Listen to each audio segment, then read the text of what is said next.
This is An Infinite Path, spoken word essays by Niles Heckman, some of which go on to become our documentary short subject films, half of which release freely here through the podcast, all of which can be found through your support at nilesheckman.com.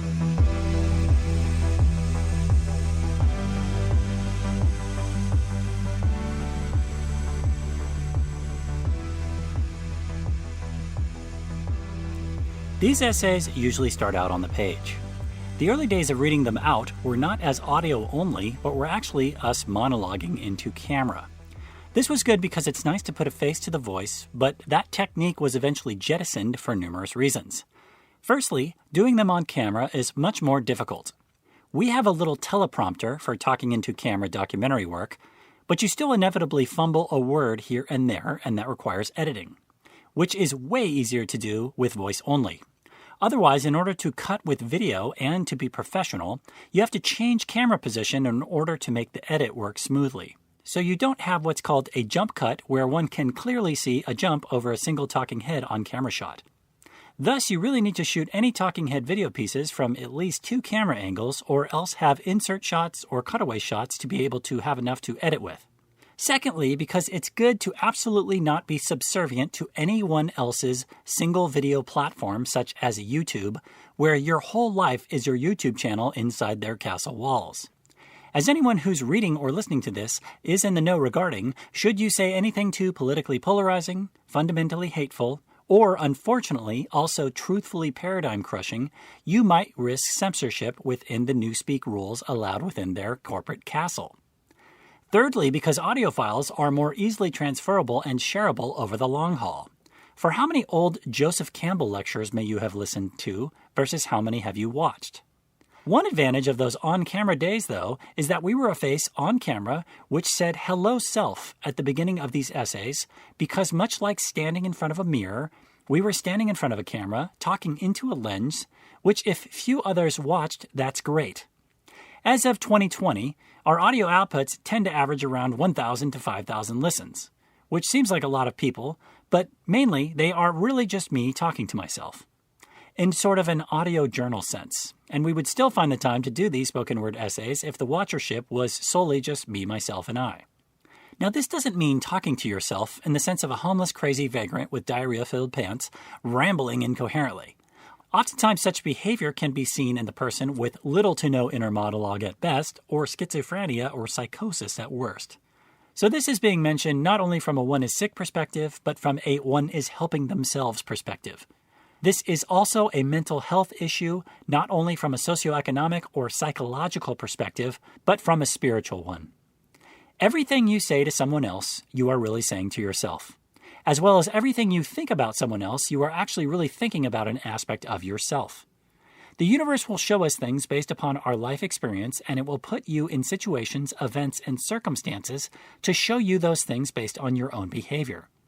So if you are saying or thinking or doing ill will, disdain, or hate to others, you don't like yourself. If you are projecting gratitude, appreciation, respect, and love to others, you appreciate, respect, and love yourself.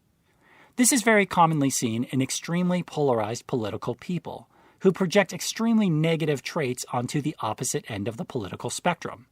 For example, in the United States, my native land, everything someone named Rush Limbaugh has ever said about liberals, "They're trying to destroy America," he is really saying about himself.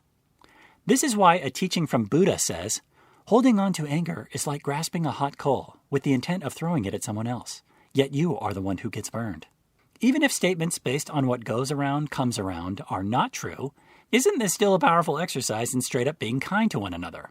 Honoring the golden rule and treating those you know and those you have not formally met with mutual admiration and mutual respect.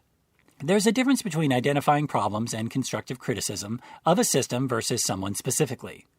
Golly gee, we certainly do a ton of criticizing of cultural and societal structural problems. But at a higher level, whatever you see wrong out there is what is wrong within yourself. This is not so much seen from systems traits, but more from specific character traits. Whatever cause you hold most sacred has to do with your elevator down into the cavern of yourself and your past ripples in the pond of your back life story. This can fractal out into a much larger discussion about the structure of reality, the spiritual model of the cosmos, the growth of the soul, as well as synchronicity. But ultimately, this very simple but easy life lesson is one of the most important lessons to be conscious of and act on in your day-to-day life and the way you interact with others. It's really not hard to see that if you're a sour old curmudgeon who hates everyone and everything, you likely sit at home farting and picking your nose and don't have many friends. Or if you're the life of the party in all social situations, yet you are ultimately vain, shallow, narcissistic, and superficial, you may have many perceived fake friends that are also on that same wavelength, party people, but who carry similar negative character traits. What you put out, you attract, and the frequency you vibrate at is the same frequency you get back. So if you are humbled, enjoyable to be around, lighthearted, and a good listener, you'll be drawn towards others who are the same and will be slowly but surely building a network of other sophisticated and slightly more enlightened women and men who you can always contact or rely upon for connection.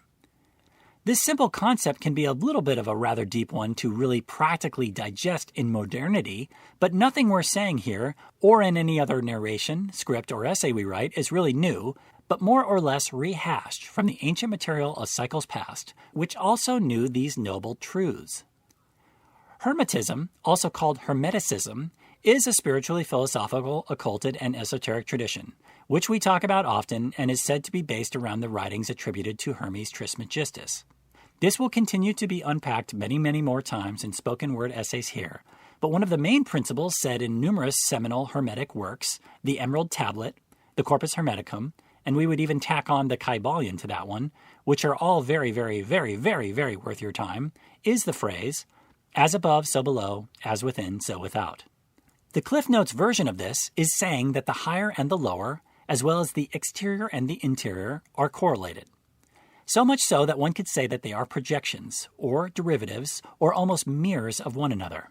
More conversation will continue to be had in due course regarding the higher and the lower, and what that actually really means. But we are focusing on the as within, so without section of this axiom of wisdom for the time being.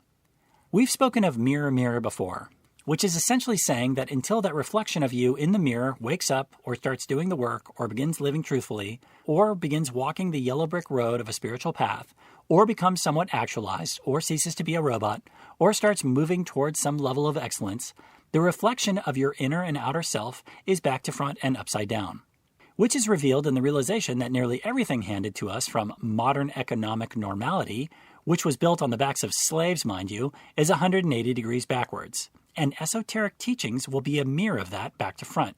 They will challenge that on every level, almost saying the opposite of everything you once thought was true is actually the case. That's why real inner spiritual growth is so goddamn hard. You have to be a salmon swimming the opposite way from the school upstream. Working with others, watching their own lives improve, one can see it reflects on the shifts in their inner reality, as within, so without. Everything is connected to everything else, and undertaking personal change, doing the inner work to become more conscious leads to greater happiness, fulfillment, and a clearer sense of life's purpose and direction. Personal experience of the magic of the law of correspondence is paramount. So if you're out of your comfort zone, arguing with someone else, let's say your partner, just tearing into them, saying venom-filled, spiteful things, that's a practical example that sometimes it still happens to all of us, yet it shows that we have some work to do. It's always better for the mature mind to realize that if the outer life isn't working well, look within and work on the inner reality, so as to change the outer. And you will cease to put yourself, by your own admission, into relationships, contracts, and situations that are not correlating with your inner materially invisible, but very, very real and of paramount importance inner landscape. Your inner self, your innermost, yourself.